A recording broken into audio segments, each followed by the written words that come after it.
The Accelerator, which is known as the best DPS tower in the game, just got a pretty noticeable nerf. In this video, I'll be showcasing all the stat changes, uses, and capabilities of this tower and giving my opinion on how good it is. So hit that like button and subscribe and let's get started. By the way, keep in mind that these stats aren't taking the fire rate bug in account, and I'm just using a stat sheet that a developer gave me. Its DPS is actually slightly less. The levels 0 and 1 did not change and are still exactly as good. The first nerfs come at level 2. At level 2, its max ammo was decreased from 375 to 300, meaning it attacks for a shorter duration.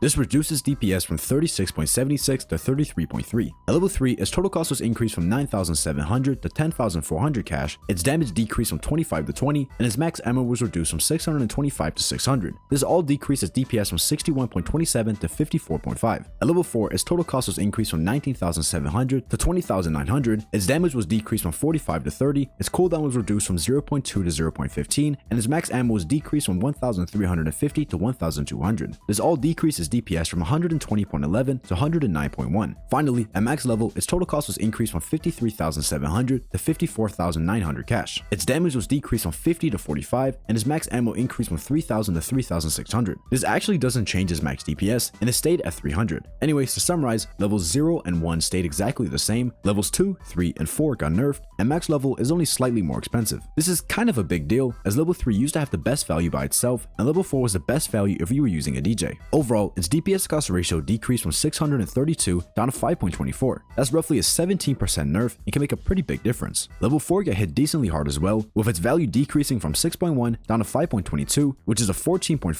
nerf. Basically, it's not as effective just to spam level 3 and level 4 accelerated all game, as not only was their overall DPS and value decreased, they attack for a shorter amount of time before having to recharge. This makes them less strong and less reliable. The max level is a little bit more interesting. Because it's only slightly more expensive, its value is practically the same and its overall DPS did not change, but it's not exactly the same as it used to be. It attacks for a longer time, but the laser does less DPS. When considered together, the overall DPS is the same, but the accelerator is now better and worse at certain things. It's technically more reliable, as there's less time for a fast enemy to slip by. However, if you're focusing on one strong enemy, like the tank, which would only be in range of the accelerator for a couple seconds anyways, the longer attack duration is not helpful and the accelerator will end up dealing less damage. Still, since the accelerator's overall DPS stay the same at max level, I'm still going to rank it as a solid S tier tower. While it may be worse in the mid game, its late game potential is still just as insane, and in my opinion, it definitely remains as the best DPS tower. But let me know what you guys think in the comments down below. And if you enjoyed, make sure to hit that like button and subscribe to join the Blue Head Mafia. Also, if you want to talk to me, consider checking out my Discord. We got some pretty cool features, like a custom party finder bot that will automatically pair you up with other people who are trying to do the same strategy. There's a link to the server pinned in the comments. And finally, I want to give a huge shout out to these channel members for supporting my content. If you want to add me as a friend on Roblox or get early access to some of my videos, consider becoming a channel member. It helps me out a lot and I really appreciate it.